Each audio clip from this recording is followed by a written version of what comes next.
Hello, hello, hello. Welcome back to the mufcMPB YouTube channel with your host today, Anil Kandola.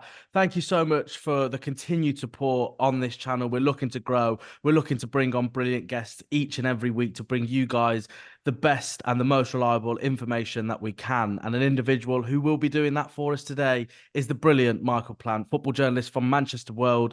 So much to talk to you, Michael, today, particularly, of course, with the England squad announcement, which I'm sure we'll get onto, as well as the circus of Man United. Thank you so much for joining me. And I always like to ask my guests before we get into it, what's it like to cover Manchester United?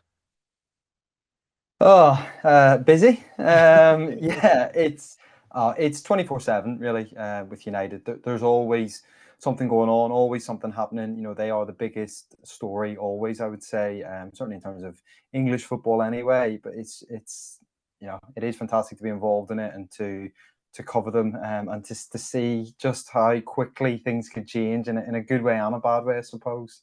Yeah, exactly that. For all your sins, you're in this Manchester United world, and it doesn't seem like we're going to get out anytime soon. But look, I think the big topic in terms of Manchester United at the moment, going into the FA Cup final after Manchester United's worst season in on record in terms of the league position and stuff like that, is Erik ten Hag. Look, his future is up in the air, and I think this has been amplified not only by the difficult season, but also the fact that there are new owners, there are new individuals in the club that may want to take the football club in their own personal new direction. So, what is the latest on Erik ten Hag? What have you heard? Will a decision be announced at all, which I don't think will be likely before the FA Cup? And how much impact will the FA Cup outcome have on his future at the club? Yeah, it's a good question, actually. I presume that the club have made a decision either way, regardless of what happens in the FA Cup final. I do suspect that a very bad defeat certainly wouldn't help his case, but you'd be surprised if we got to this point in the season and there was just one result that was going to decide Ten Hag's future. It really should be a decision based on everything that's happened over the last year, I suppose, really. And in terms of what is going to happen, I still think there's a lot of uncertainty, really. I suspect there's a lot of uncertainty actually with the decision makers at Old Trafford as well, because we're in this position where Sir Jim Ratcliffe has certainly not backed Erik ten Hag, but I also don't think that we're in a position where if there is going to be a replacement, one key name has been identified and they're working towards bringing someone in. So it is a difficult position really for everyone concerned. And listen, I've got a lot of sympathy for Ten Hag because he's had a difficult campaign. A lot of things have gone wrong. Injuries is obviously the big one. He's had issues with players at times. He's had issue with all the background noise surrounding the club and the ownership and everything like that. But ultimately, the football this season has simply not been good enough. The tactics have been naive, I would say. The style of play has been questionable at best. And if ultimately this time in a week we are talking about Erik ten Hag losing his job, personally, I don't really think he can have too many arguments in my eyes. Yeah, I'm inclined to agree. It's been quite a difficult place in terms of being from a Manchester United fan's perspective because ultimately I look at it and I think to myself, if we dissect his career in sort of like a 50-50, one season was impressive. It was a success. It can be deemed as a success.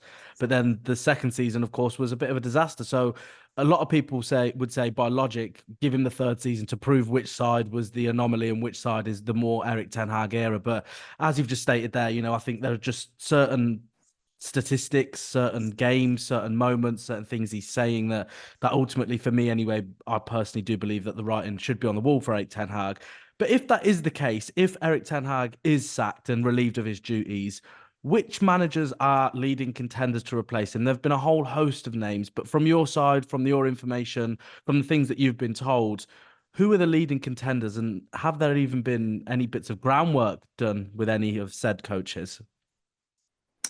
Yeah, I mean, before I get to that, just to touch on what you said earlier, I think you're totally right. The first season was brilliant from Ten Hag, and he did a fantastic job, above expectations in my eyes. And I think there is an acknowledgement from Ineos that it's been, you know, he hasn't really had the structures around him to do a good job. So if he is given another season, I think that will be the reason why. But in terms of names being mentioned, like the two big names that keep cropping up and I keep hearing are Gareth Southgate and Thomas Tuchel. Both are very much admired from United and the kind of Ineos hierarchy. I know that Gareth Southgate is someone who Dave Brailsford likes, and Dan Ashworth, if he ever comes in at Manchester United, obviously has a good working relationship with him. And I think that Ineos, I mean, they're trying to create this sporting hierarchy and structure where they have the owner, they have Blanc, Brailsford, they have Ashworth, Omar Barada, Jason Wilcox, and then a manager that just fits into that system, if that makes sense. And it all kind of, in their eyes, hopefully they're going to think it all works like clockwork. So they want to have a manager who can come in and kind of slip seamlessly into that organization. Now, I think Southgate, in that perspective, actually ticks a lot of boxes, and I think that he would work quite well in that system. I think the concern would be Manchester United fans. I mean, social media is a very difficult place to judge these things, but I think by and large, he doesn't seem a popular selection. But I think he is interested. I think he would, if the opportunity came up and the timing and the logistics were right, I think he would take it. I do believe I was a boyhood Manchester United fan as well. And I think it's something he's definitely interested in, and the club are definitely interested in. But the problem, you've just touched on the England squad, is that the Euros is going to run into mid-July.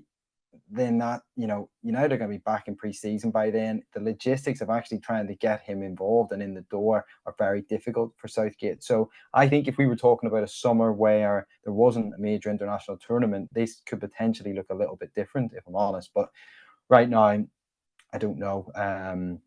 I suspect with all these things, there have probably been a couple of little sounding out and kind of tentative inquiries. I don't think with any manager we're at the stage of hard negotiations at this point. And I mentioned Thomas Tuchel. He's definitely a name that has admirers. I was told recently that Sir Alex Ferguson actually is a big fan of Thomas Tuchel as well, which obviously always has a big bearing on Manchester United and decision making. But I mean, I talked about that structure, that Southgate coming in and being kind of one cog in a well-oiled machine.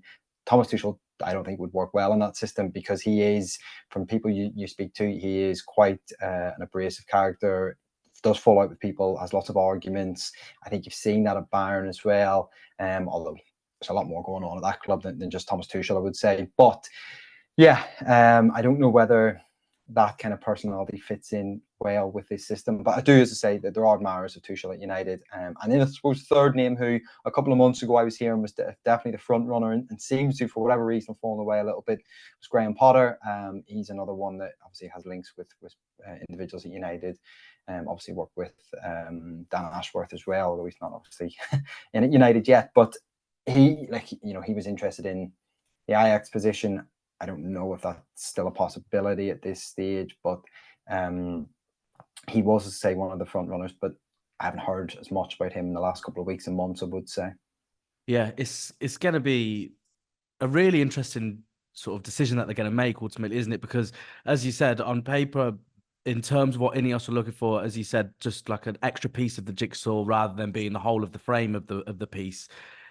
Southgate would fit that mold, but as you've alluded to already, in terms of the social media backlash, it wasn't exactly pretty in terms of the positivity towards Southgate. And I think two big factors. One, you've just touched on brilliantly there in terms of Man United need such a big overhaul with incomings and outgoings. Southgate just simply will not have the time to do so, of course, with the Euros. And if it all goes to plan, England will reach to the very end and, Southgate will have even less time to do so. So I think that's one big factor. And I think ultimately the biggest factor for me is the fact that I don't think he's had a domestic job for 14 years or around about that. So again, that's another thing that he'll have to take time if he was to get the job, which again is ringing some alarm bells for Manchester United fans. But in terms of Thomas Tuchel, just before we move on from obviously the managerial conversation, because we've got so much to talk about, in terms of Tuchel, it's a really fascinating one, because I think out of all of the names being linked with the potential role that might not even come up, if we're being honest, but if it does, he is the most attractive in terms of the bigger European name, having the pedigree, of course, winning the Champions League with a depleted Chelsea squad against Manchester City a couple of seasons ago. What do you think would happen if Tuchel did come in? I think you'd probably see immediate results. I think you'd probably see an immediate upturn, and then probably there would be a little sense of, I was going to say toxicity. That might be a bit of a harsh word to use, but kind of lots of media leaks and whispers and little rumours and things coming out, and ultimately Tuchel kind of walking away with the club having that initial bounce, having dropped a little bit. I suspect, look, I think Tuchel is the standout candidate in my eyes. I think he's the best manager, the best coach. His CV is outstanding. The work he's done across Europe is fantastic. But I do get that aspect of it. And look, I mean, it's too early to start critiquing Ineos and their approach and what they want to do. But if that is the way they want to go down with this, I think you put it quite well there where you said one piece of a jigsaw. You know, a lot of sporting structures do have that in Europe. And that, you know, that could potentially make sense. But at the same time, I'd be wary of potentially getting yourself in a position where actually you're ruling out the best candidate for the job because of the setup that you've got. So it's a difficult one. And listen, time will tell in that regard whether this is the right approach from United or whether they should be looking at a manager and fitting certain pieces around him, if that makes sense. Yeah, for sure. It's a brilliant point that you make there, actually, in terms of obviously their desired individual or the potential candidate that they bring in, or their criteria, should I say, will potentially wipe out the best candidate. It reminds me of Chelsea, really, you know, their transfer policy or regime where they didn't want to sign anyone over 25. And you think to yourself, they need probably a couple of players that are over 25 and a bit more experience to make their situation work a little bit better. So it's going to be one to keep an eye on. And I think one massive thing, and ultimately really what Manchester United fans care about, probably more than most things, is of course the transfers. You know, the outgoings are very important, which we'll get onto. But one big name that's been linked heavily with Manchester United, even before I'd say Ineos was officially through the door anyway, shall we say, is Michael Olise. Now, he's had a brilliant end to the season. I know he's had a few injuries here and there throughout the course of the campaign, but he has been a shining light for Crystal Palace, and they're desperate to keep him because they know how brilliant he can be if, of course, he can provide a full season. But he has been linked with Manchester United. He has also been linked with Chelsea, and I wouldn't be surprised at all if there were a couple of other teams in there for him. But what can you tell us about Michael Olise in terms of a Manchester United perspective? Have there been any talks that have took place, and what can you tell us about this deal? Of course, with his buyout clause as well in there.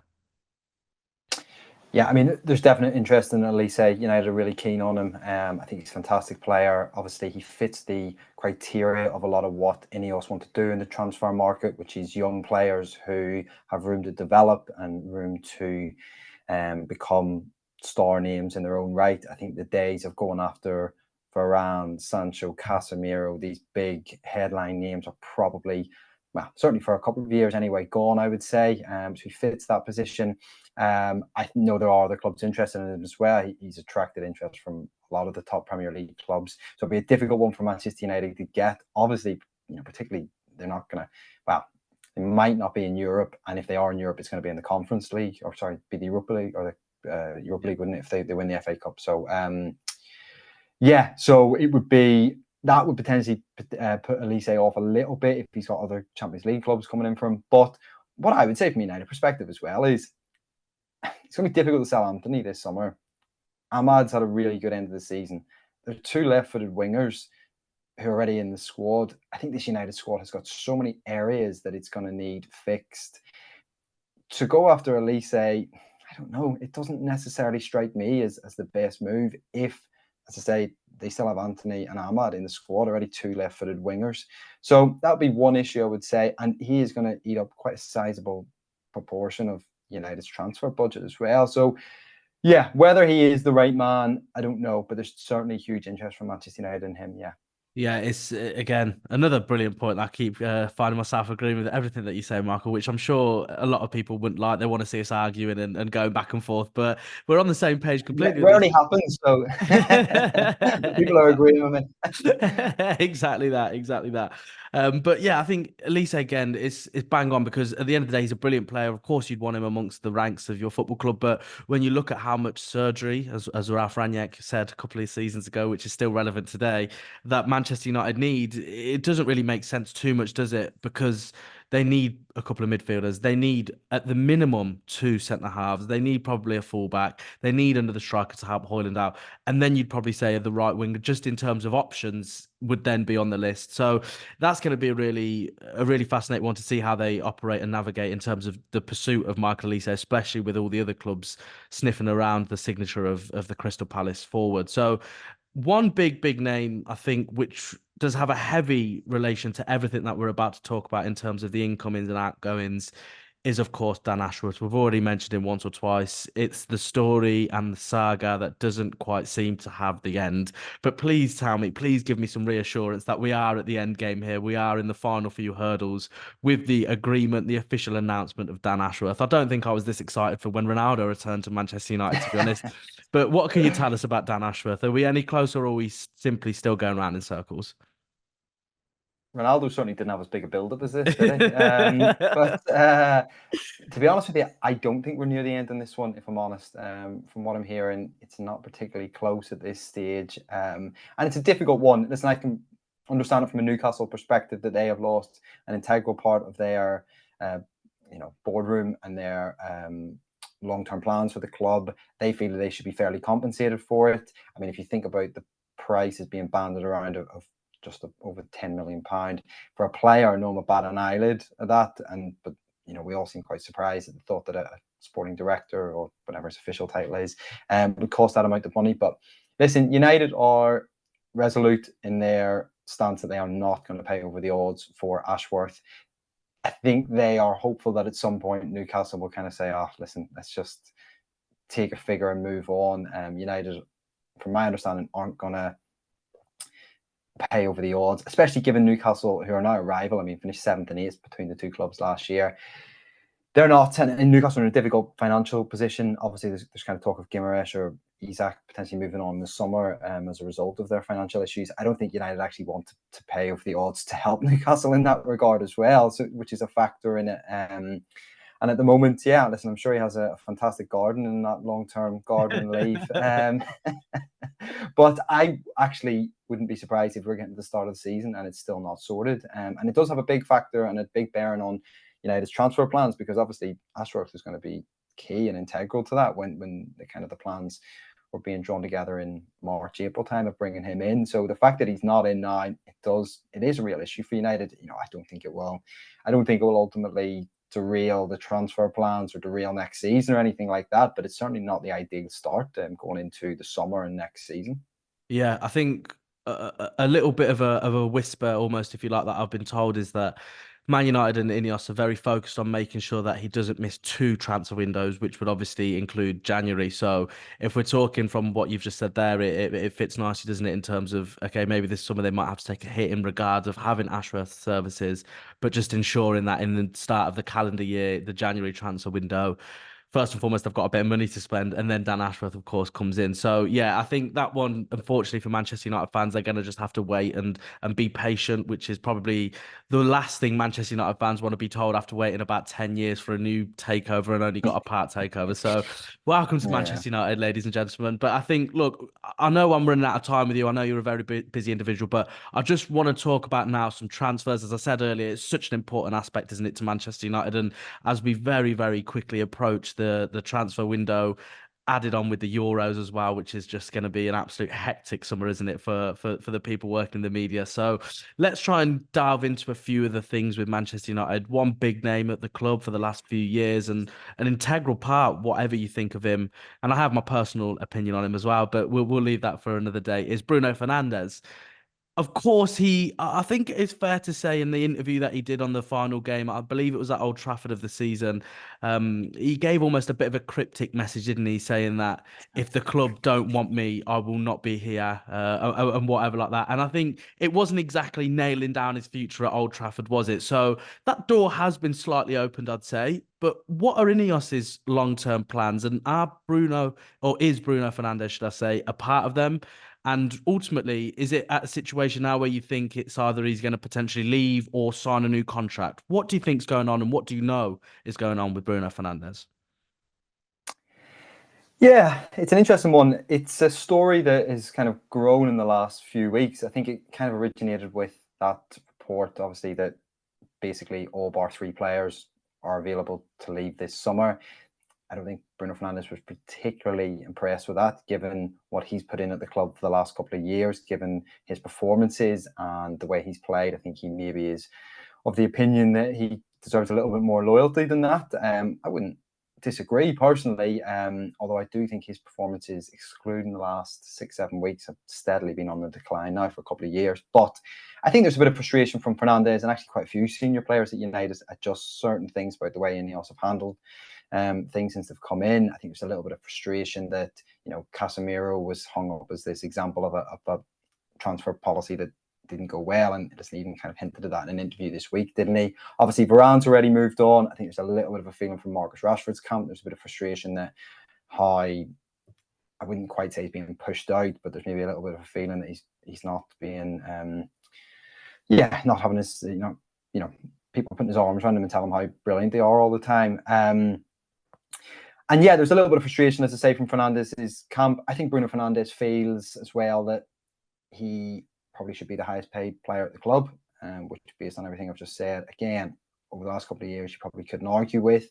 I think he would be willing to sign a new long-term contract with the club. Whether that's going to happen, I don't think so, because Bruno Fernandes, 29 years old, are Ineos going to offer him a long-term contract? As I say, they see the future as lots of young players coming in, and as good as Fernandes has been, I don't know whether they want to overcommit to a player who, we're talking 2-3 years down the line, could be or will be 32, so and around that age. So I don't think he'll get a big new long-term contract on significantly higher wages. But there were talks with Fernandes' camp and United last week to iron out a few of these issues. I think both parties came away happier than they were going in to those talks. And I don't think Fernandes will be moving on anywhere this summer. I don't think there's any real chance of that.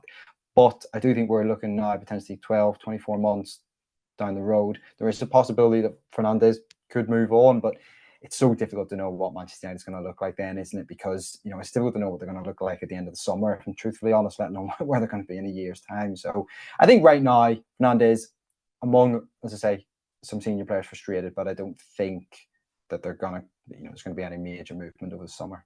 Yeah, you say that we don't know what Man United are going to look like next summer. We won't know what they're going to look like for the FA Cup final, never mind next year. So I think it's going to be an interesting one. And I just wanted to have a quick word on Casemiro in terms of any approaches from Saudi Arabia, because that's the part of the world he's been heavily linked with. How much do United want for him? And please just clarify for me that Toni Kroos won't be his replacement after he's just announced his retirement. Please tell me that's not going to be a thing.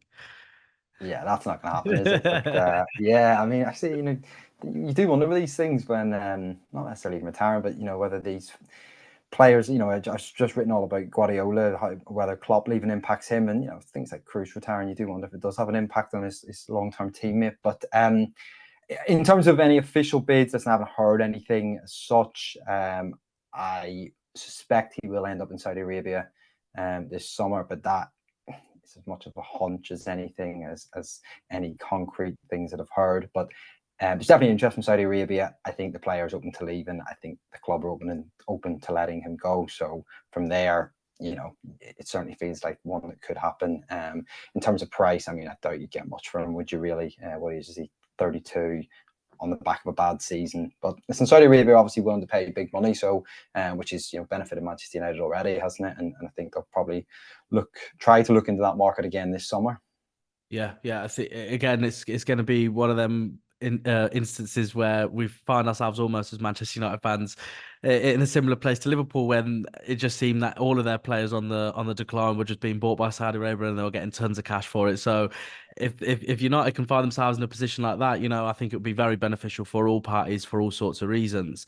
One big name as well that has been linked with Manchester United. I don't know I'm flying through them, but I just want to get as much information out of you as possible before you have to leave me, mate. But Jared Branthwaite, look, now he is a defender who's getting a lot of attention from all sorts of clubs around the country. What can you tell us about this? Is he still a summer target for Manchester United, considering how much Everton are probably going to look for him? And is he, as I say, a player that Manchester United will be preparing a move for?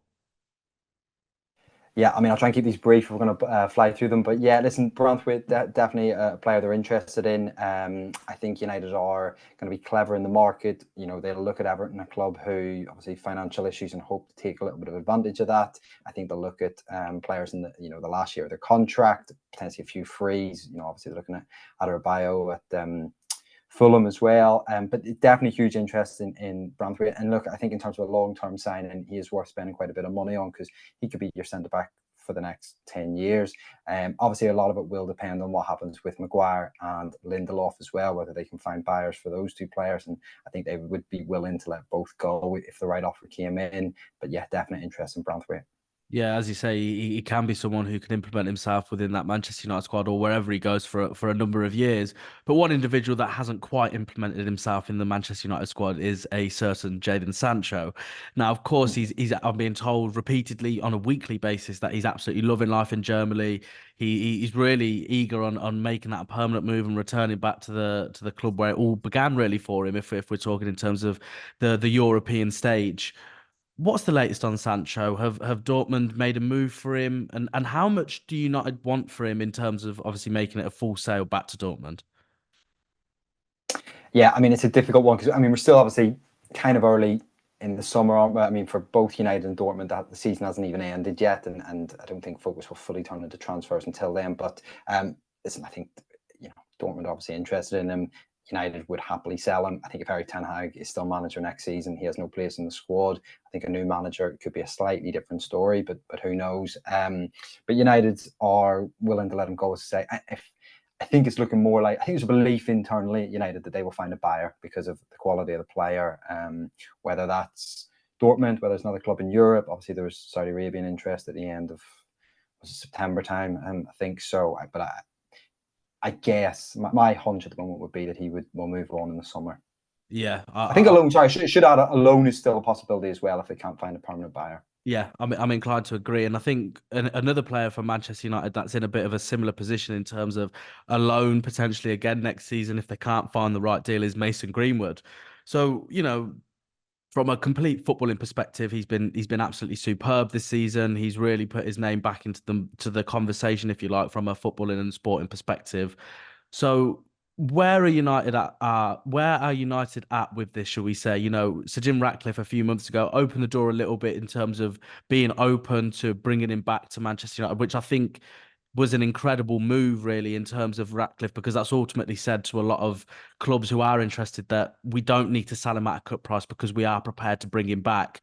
Whether or not that's true, I think it was a very timely thing to say because, as I say, it gives United a bit more strength in negotiations with clubs interested in Greenwood. But what can you tell us about this? Are United expected to receive any significant offers for him, or is it going to be a similar situation as it was when he first left the club in terms of just it being a loan deal before Manchester United can either get what they want or fully decide what they want to do with Greenwood?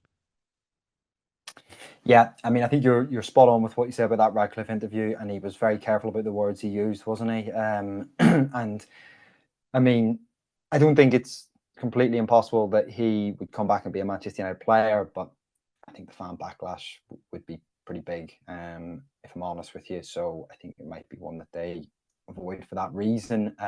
Plenty of interested clubs across Europe in Greenwood. I would say more interested in Greenwood than Sancho, given his age profile, and I mean, price would probably actually potentially even be less than Sancho, wouldn't it, as well? So plenty of interest. I think all three possibilities are still open at this stage. He leaves permanently, goes back on loan, or comes back. But I guess similar to Sancho, I think the most likely option is probably Greenwood leaves permanently. I think what Greenwood also has is an advantage compared to Sancho is he doesn't have the huge wages that Sancho has. So obviously then he's got to come down, doesn't he? No one else is going to offer him the same wages as Man United, for instance. Greenwood's wages aren't quite so astronomical, which I think gives him a bit more wiggle room as well. So yeah, as I say, I think both will probably move on in the summer. Yeah, I think one big summary from everything that we've just discussed there is that there's going to be a lot of movement. So, just in terms of a final question in regards to the transfers and stuff like that, how many signings and how many sales is the club aiming to make? Is there a specific number, or is that reaction just says it all? It's almost like every single player out and then every single brand new player into the club. So, in terms of, I know it's quite difficult to sort of gauge a specific number. It's not going to be a situation where Ineos are sat down going, right, we want 10 players out and 8 players in the summer. But roughly, in your opinion, and also everything that you've been told and your understanding, how much movement will there be at Manchester United in the summer? Yeah, I think you've summed it up quite well there. It's nice to have all these ideas of moving all these players on and bringing loads of players in, but it doesn't work like that. It's not as easy as that. And listen, the club wanted to do that 12 months ago, and it didn't happen. I think they really are willing to let the the majority of players go if the right offer comes in. I would say there's only a handful that they are actively saying, right, we want this player out the door, but quite a few that they're open to letting go. As I say, the likes of Wan-Bissaka, Maguire, Lindelof, who else? Casemiro, Ericsson can probably move on. Maybe Scott McTominay if the offer was right. We mentioned Sancho, Greenwood, Martial's are going to leave, Varane's going to leave. So I mean, that's a lot of players already, isn't it? Listen, if I had to guess in terms of that senior squad, I think we could be looking at up to kind of 8, 9, 10 maybe, and then you're looking at bringing in 6 or 7. I think that's probably the most realistic view. I think, as I've said before, Ineos are only really now starting to draw together their plans, if I'm honest. And I know there was a meeting last week in Monaco where they discussed, a lot of their plans. So they're only really drawing things together now, if I'm honest. But I suspect that they will look, as I say, to target British players, particularly English players. I think they will look to try and buy young players on relatively good what's the word I'm looking for? Relatively good terms, both wages and transfer offer. I think they'll look to make the most of the free market, and I think they'll also try and make the most of players who've got 1 year left in their contract and be smart and try and make a few advantages here and there. But I don't think we're going to see 5 or 6 £50 million signings. I don't think the resources and the funds are there. We saw that in January. And although they are in a healthier position financially now than they were in January, it's still not. They're not absolutely, got money to throw at this, and Ratcliffe wants to approach it in a different way. And listen, the way that United have approached it for the last couple of years has been wrong. So, yeah, I think it's going to be really interesting summer, and I do think there will be lots of exits and lots of players coming in. Yeah. Yeah, it's going to be, it almost has this feeling, doesn't it? Because there's so much up in the air that it's going to be a summer to remember for a whole host of reasons for Manchester United. Just very finally, before I let you go, I just wanted to ask you about Marcus Rashford in terms of the England squad. He hasn't been included, which, as we were just saying before we hit record on this podcast, is probably the main headline of the day, not just from a Man United perspective, but from an England perspective and a football perspective as a whole in this country at the moment. So what are your thoughts on this? What is going on with Marcus Rashford? Do you think maybe even that it could, in a very strange way, almost be a positive that he's been omitted from the squad, because he can then focus on having a strong pre-season to come back fresh and with that fire in his belly? We'll wrap things up today with Marcus Rashford. As he said, he's probably not too happy with the fact that he hasn't exactly been confirmed on this 100% staying list at Manchester United. But what's going on? What do you think the situation is with Marcus Rashford, and how do you think he'll be feeling right now? Well, firstly, I do think there's a chance Rashford could leave this summer if the right offer comes in, but that's difficult. You've got to find that there's not many clubs that can afford his transfer fee and wages. So, Story of Manchester United, that is, isn't it? Yeah, and we'll park that for now. But in terms of Rashford, look, I don't think Rashford can have any complaints that he's not in the England squad. You look at those attacking options here or there. I mean, Foden, Grealish, Bowen, Palmer, who am I missing? Saka. There's another one. Gordon at Newcastle. They've all had better seasons than Marcus Rashford. Marcus Rashford has not played well all season. Look, his body language hasn't been good, I don't think, on the pitch. Off the pitch as well, we know about the trip to Belfast, and listen, there's nothing wrong with a night out in Belfast, I can assure you, but there's a time and place. Yeah, listen, I don't think he can have any complaints. And I think that in terms of his perspective, I think his focus now has got to be take the summer off, get himself as fresh and as fit as possible to come back at the start of next season and to really prove and really nail down a good run of form, because he's done it in the past, but his performances have just been so up and down year on year. He needs to have another good season.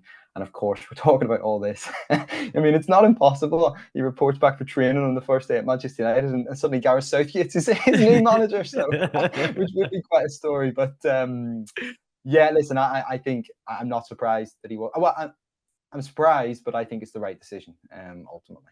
Yeah, that would be quite a fascinating conversation, isn't it? That Southgate leaves him out of his England squad, but then says that he's his captain for the next season. So it will be a fascinating one to see, wouldn't it? But Michael, honestly, I cannot thank you enough for your time today. I know how busy you are, especially today, given the England announcement, how much work you've got to do. But I really do appreciate you, taking the time out to speak to the MUFC MPB community. I appreciate it on behalf of everyone. Thank you so much. And I really do look forward to you showing me all the good spots in Belfast, as you just mentioned there, my friend. Thanks very much, Anil, and yeah, thank you for having me on, mate. Anytime. I'm sure it won't be the final time you'll be on. I really enjoyed that. And I'm sure everyone who's watched today enjoyed it just as much as I did. Please be sure to like, subscribe on the MUFC MPB YouTube channel. It really helps us get brilliant guests like Michael on, and also drop him a follow as well. He's absolutely brilliant and absolutely across everything there is to do with Manchester United. So please be sure, as I say, like, subscribe, follow. You know all the YouTube lingo by now. And be sure to join me next week. I'll be joined by another brilliant guest. Subscribe to the MUFC MPB YouTube channel.